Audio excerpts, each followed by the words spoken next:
Alors, bonsoir à nouveau. Nous entamons la deuxième partie du bulletin d'actualité astronomique et astrologique. Maintenant, c'est plutôt la partie astrologie pour la période du 12 au 20 avril 2021, soit la première phase de la première lune de printemps, qui est bien fraîche, hein, c'est ce qu'on disait Christophe. Vous pouvez retrouver tous les événements visibles et tout ce qui se passe comme événements de mécanique céleste qui viennent pimenter ces journées, qui sont une période bien chargée, on peut le dire. Il se passe énormément de choses du côté des astres. Alors nous parlions un peu météo là avec Christophe. Alors, est-ce qu'on a vu venir ce coup de froid? Alors, on va partager tout de suite les thèmes. Nouvelle lune du 12, on a Saturne à l'ascendant en Verseau, c'est pas spécialement chaud comme signature, avec Pluton en Capricorne juste au-dessus. Et dans le secteur des températures, on a du monde, on a un petit Mars réactivé. Donc tout ça, c'est jeune, tout frais. Qu'est-ce qu'on avait dans le bélier qui aurait pu nous... Je regarde le thème du bélier maintenant. Donc le voilà, ce thème du bélier qu'on a déjà bien sûr analysé plein de fois. Bon, ça peut signer des vents froids. Hein, on est sous un régime, c'est souvent hein, un vent du nord, de vent froid. Ça, c'était le soleil. Hein. Là, on vient de finir la lune d'hiver. Donc ça, c'était le dernier quartier du 4 avril. C'est là qu'il s'est mis à faire bien froid. Alors, si j'ai vu Vénus est en bélier, sur la pointe de 11. Et c'est peut-être ça le froid. Ben, c'est peut-être Neptune, Mercure, là. Poisson. La lune en Capricorne, mon avis. Pour commencer. Ça commence par là, d'ailleurs. Rien. Bing, lune Capricorne. Hop, c'est raide. C'est raide, c'est carré, justement, puisque c'est le dernier quartier, Soleil, Vénus. Et donc, c'est carré, cette Vénus bélier. Effectivement, ça fait un coup, c'est un coup sec, hein, quand même. Un coup sec vers le froid. Pluton et puis Saturne, Jupiter, qui sont un régime froid, quand même. Ça peut faire congélateur, hein, le Verseau. On concentre le froid. C'est l'induction positive du Verseau qui concentre tout le froid, alors ça dégage du chaud. Donc ça peut être un congélateur. Et donc c'est dans les hautes sphères de l'atmosphère, il y a un bon congélateur là-haut. Je ne sais pas, j'ai pas eu de nouvelles depuis un certain temps, mais là, il y avait ce problème de vortex polaire là, qui, comme la stratosphère est beaucoup plus froide et la troposphère beaucoup plus chaude, il y a un petit vortex polaire qui s'engouffre. Et donc, ça nous rafraîchit. Donc, ça, c'était le dernier quartier. Et si on revient encore en arrière, la pleine lune du 28 nous annonçait quoi? Du changement. Ah, ça bascule. Et ça bascule peut-être au niveau température. Avec un régime un peu neigeux. Hein. Mercure, Neptune, Poisson. En tout cas, il n'y a pas beaucoup d'indices de chaleur au fond du ciel en Capricorne avec Pluton. L'ambiance est froide. Donc voilà, dans les lunaisons qui précèdent, dans les phases lunaires qui précèdent. Donc le 12, nous arrivons pour enfin la première lune de printemps, car nous étions en régime solaire d'hiver. Encore, bien que ce soit, c'était l'équinoxe de printemps le 20 mars, donc le soleil est entré dans le signe du bélier. C'est donc le printemps, mais la lune était encore en lunaison hivernale, puisque c'est le 12 avril, la première nouvelle lune après l'équinoxe. Donc ce printemps, ça annonce pas chaud, hein, cette première nouvelle lune s'annonce vraiment bien froide, quoi même, on pourrait dire. C'est printanier, mais c'est bien frais. Et à part ça, alors on voit se former, on va voir ce qui arrive au cours de la semaine, là, avec tous les événements dont on a parlé. Donc dans la nouvelle lune, on voit que seul Mars est occidental, tout le reste est oriental. En ce moment, on a toujours des thèmes mono-hémisphériques, pratiquement, puisque toutes les planètes sont regroupées à peu près entre Pluton Capricorne et Mars en Gémeaux sur 5, même pas 150 degrés, un demi, même pas un hémisphère. Donc Pluton va bientôt rétrograder à partir du 27. Pour l'instant, on n'a aucune planète rétrograde, hein, c'est notable. Et depuis un petit moment, depuis la dernière fois, c'était Mercure qui a fini sa rétrogradation en février. Douloum, douloum, douloum, voilà pour le 12, la nouvelle lune. Que du nouveau, n'est-ce pas, hein? On dirait que ce Mars Gémeaux, sol occidental, donc secteur plutôt 4, il y a des nouveaux acteurs dans le champ social, n'est-ce pas? On dirait que vraiment, on ne reconnaît plus personne, hein, dans le champ social. Je crois que vraiment la page se tourne, et là, oui, on voit bien qu'il y a plein de nouveautés, là. En deux, alors c'est les acteurs économiques en deux. Il y a plein de nouveautés, hein, sur le marché. Hein. Les réouvertures des cafés? Ben, c'est que le 12 avril, là. Hein. Peut-être à la fin, tu crois? Oui, à la fin de la période. Ouais. C'est prévu pour quand, tu disais? Le 17 mai, mais alors c'est peut-être un peu tôt. Ah ben, ce sera la lunaison d'après, là, justement, pour l'instant.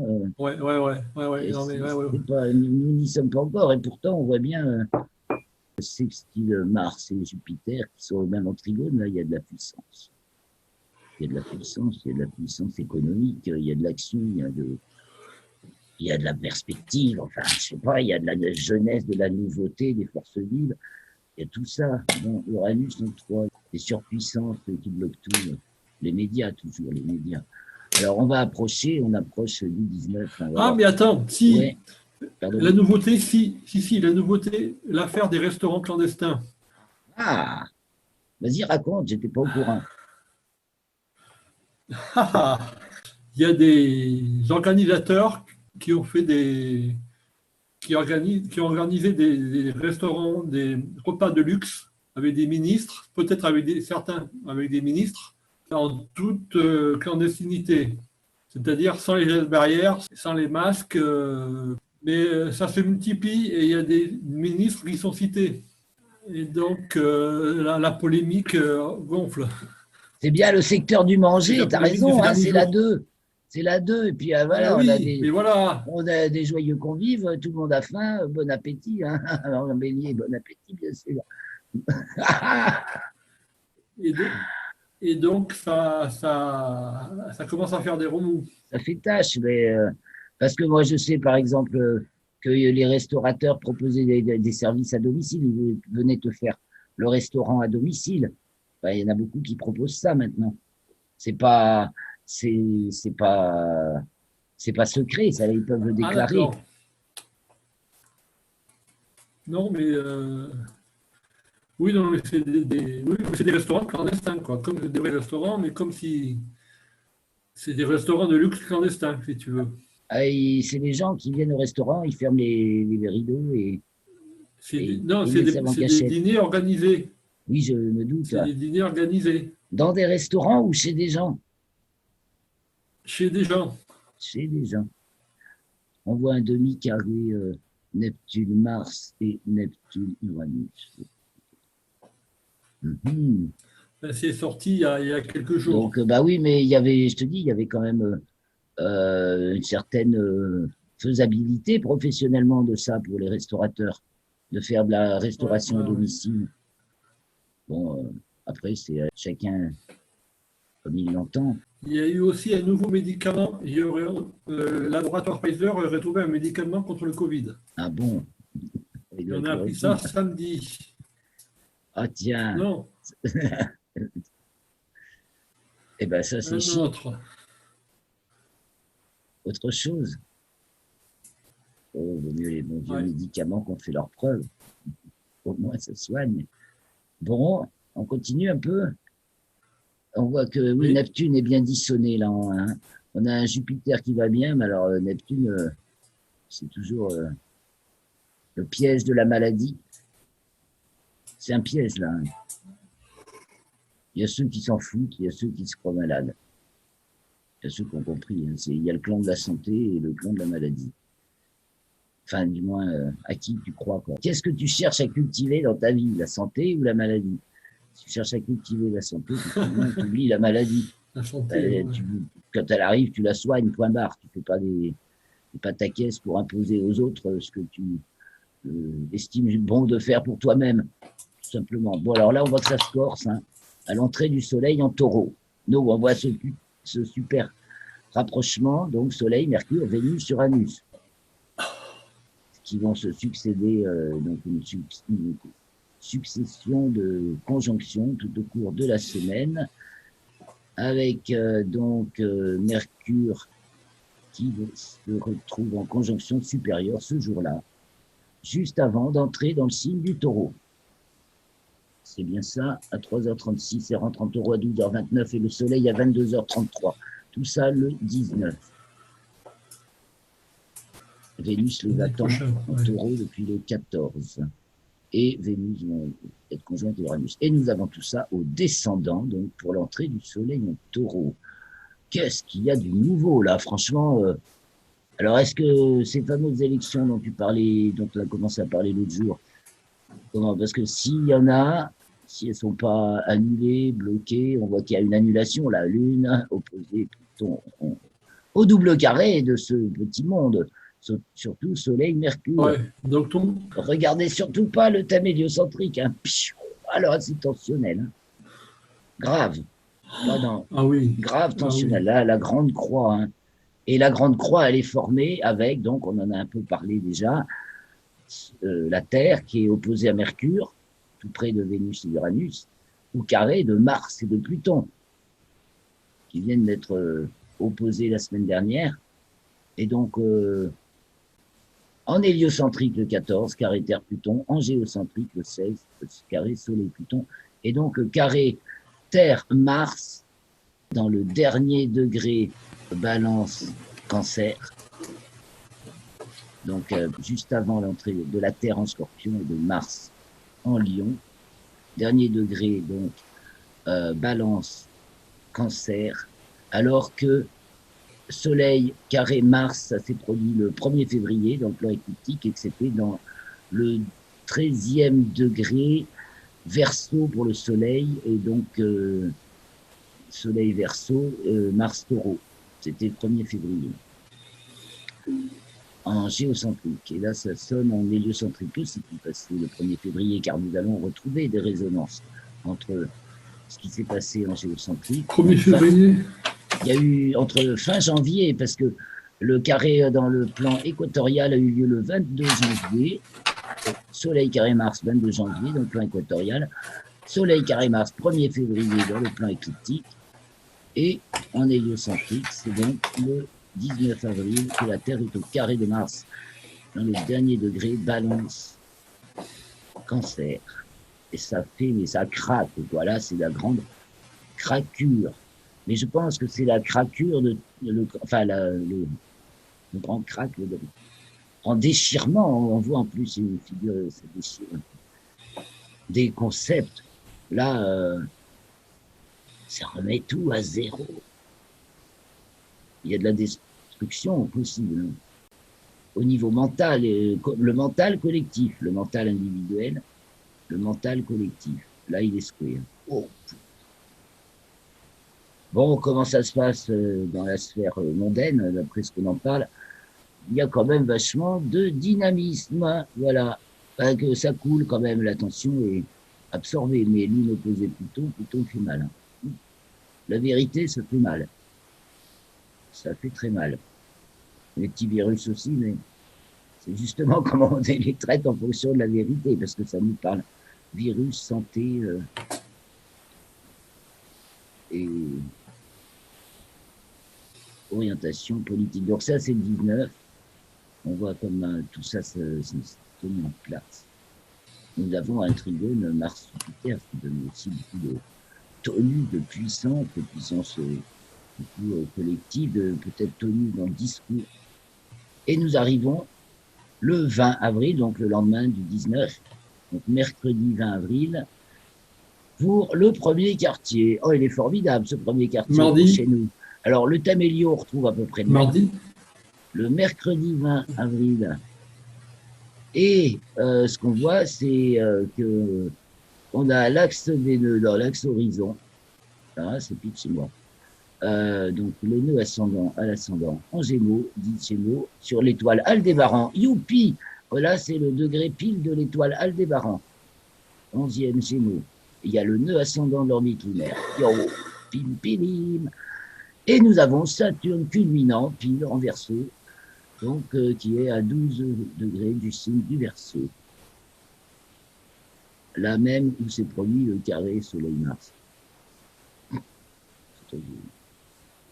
Qui est réactivé, oui, les degrés du carré Soleil-Mars sont bien réactivés ici, avec Saturne qui est carré à Uranus. Bon, il y a quelque chose qui sort là. Ah oui, il ne faut pas oublier de rappeler l'atelier taureau qu'on va faire, atelier sur le signe du taureau, dans le lundi 26 avril. Il y aura un lien en bas de la vidéo pour s'inscrire si ce n'est déjà fait. Alors, on remarque, hors limite de déclinaison, en plus, bien sûr, la Lune et Mars. Mars est hors limite de déclinaison depuis fin mars jusqu'à fin mai. Et donc là, on retrouve Lune et Mars en hors déclinaison nord pour le premier quartier. Hors limite de déclinaison nord. Donc tous les facteurs de... Le vieux monde, c'est fini maintenant. Là, je crois que c'est vraiment le coup de ciseaux, la déchirure. Donc il y a peu de différence. Tiens, je regarde le côté. C'est quoi la différence entre ce thème, le 19, en héliocentrique, et celui-là, dans la même configuration? Ben, ça a l'air d'être détonnant, cette période, ce printemps. Qu'en penses-tu?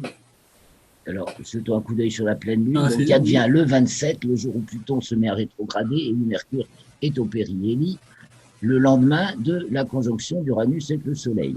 Il y en a Mars et Mars au fond du ciel. Et il est bien dissonant héliocentrique, c'est le carré à la Terre et un petit demi-carré de Mercure. Et il arrive à l'opposition de Saturne après être passé à celle de Pluton. Ça déchire en plus en Lion en héliocentrique et donc Cancer en géocentrique. Ça se produit la semaine prochaine.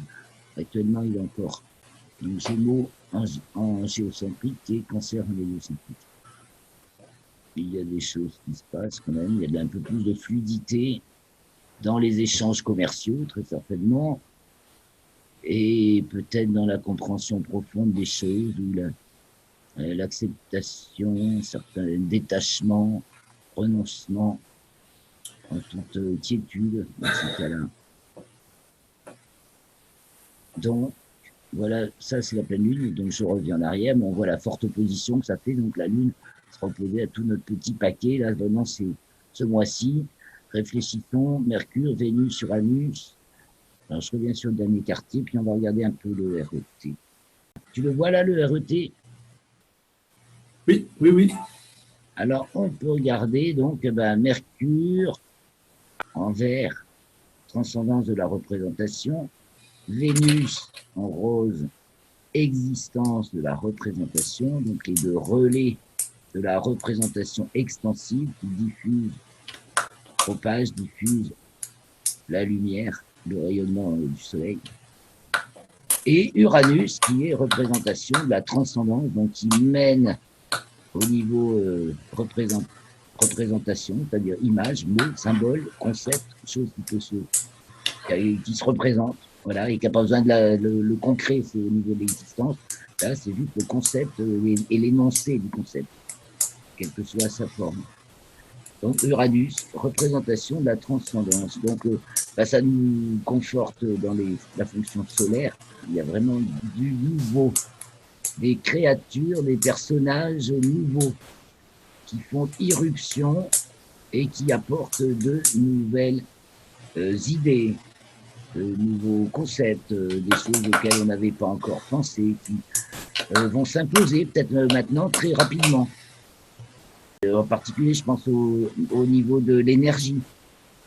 Je crois que ça va se débloquer là. Ah oui.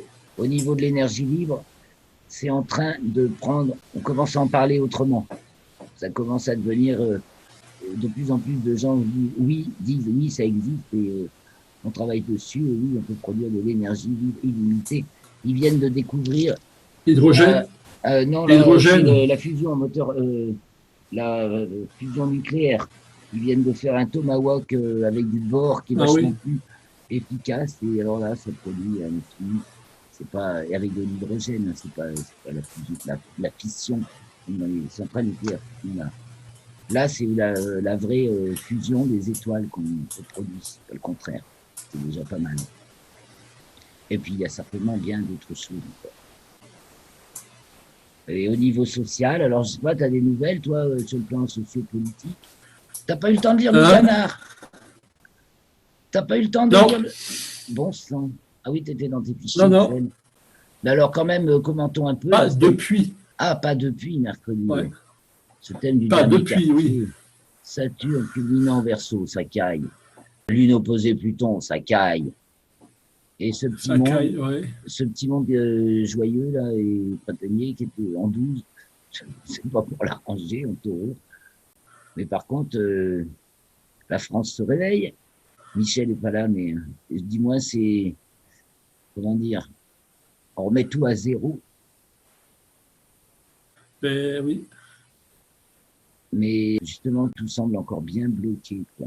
Ça, c'est aussi les gens qui, peut-être individuellement, accèdent à une plus grande dignité d'eux-mêmes, une certaine souveraineté, là, c'est plus le grand air. Sur une autre, une nouvelle vision, régénération des visions qu'on peut avoir de nous-mêmes, et puis du but qu'on poursuit. Bon, c'est en nous. On dirait que tout le monde il est un peu bloqué, car, par le froid et par les impératifs sociaux que tout le monde respecte plus ou moins. Mais on fait quand même ses affaires. Ouais, on fait quand même ses affaires. Hein, ça commence à bien faire. Ouais. Covid. Bon, on a fait Bon, le tour de la question. En tout cas, il y a une belle flèche pointée. Là. Et bien pointée hein, au niveau de la figure. Et c'est justement Saturne qui vient bousculer l'équilibre de cette figure qui est parfaitement harmonieuse pratiquement. Enfin, il n'y a que des figures fermées, sauf Saturne. Petite figure tensionnelle fermée entre Neptune et donc ça doit être Vénus. Neptune, Vénus et Mars. Ah, le petit E. Aïe, oh putain. Les émotions dans tous les sens. Figure harmonique fermée entre donc Soleil, Jupiter et Mars. Donc là, il y a de la patate et du dynamisme fluide. Et là, figure tensionnelle fermée entre toujours Soleil et Lune opposée Pluton. Et le seul qui fait la pédale, qui déséquilibre tout, c'est le carré Saturne-Uranus. Ouais, le monde se déchire. Pour peu que ce ne soit pas les gens qui se déchirent entre eux. C'est vraiment la solution. Tu vois, il y a les Gémeaux, donc les frères, Mars, les frères. La fraternité est à rappeler à l'ordre. Heureusement, ça a l'air de fonctionner dans le champ social. La fraternité, dans toute cette adversité, cet isolement, hein, ça remet la question de l'isolement d'ailleurs sur la sellette. Voilà, on continuera la prochaine fois dans ce monde nouveau, pas à ouais, pas. ouais. Ça devient de plus en plus utile, je crois. Il va falloir faire valoir l'utilité de ce bulletin et de ces commentaires au fur et à mesure des phases lunaires qui nous font avancer dans la compréhension de ce qu'on est en train de vivre, qui est quand même, ça y est, c'est totalement nouveau, quoi. Et il y en a peut-être qui ont des plans, mais en fait, quand même, l'avenir est entre nos mains. C'est encore ce que dit la maison 1, Mars en Gémeaux. L'avenir, hein, c'est entre nos mains. Voilà, c'est à nous de le comprendre. C'est vraiment l'enjeu de cette période. Donc, bonne entrée du soleil en taureau et rendez-vous le 26 pour l'atelier taureau. À quelle heure?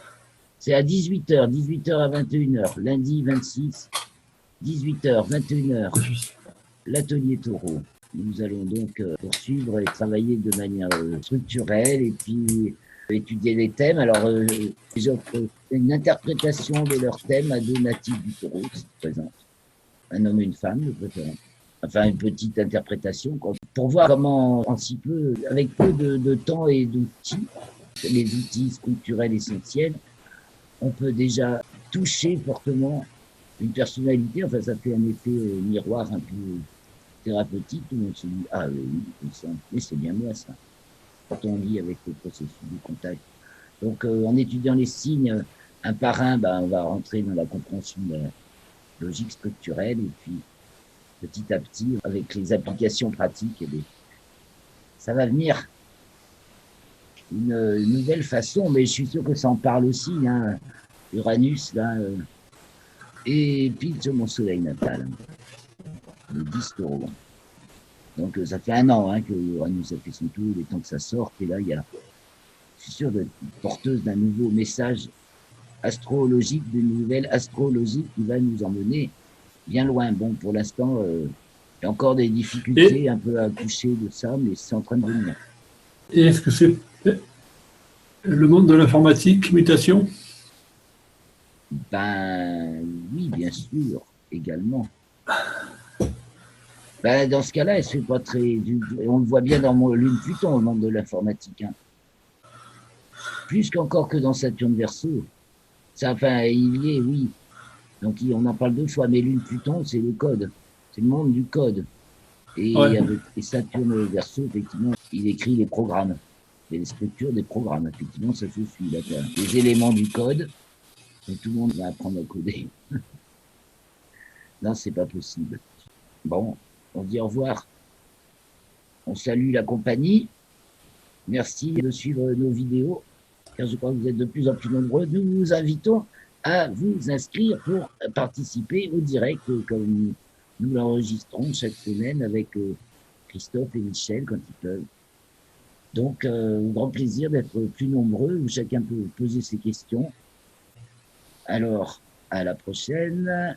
Ce sera donc le 20, mercredi 20, ou peut-être je ferai une présentation de 19, une le 20. Inscrivez-vous pour recevoir l'annonce, l'invitation et l'annonce également de la mise en ligne de l'article. Salut Christophe. Au revoir Pierre. Merci beaucoup de votre attention. À la semaine prochaine avec la cagouille céleste.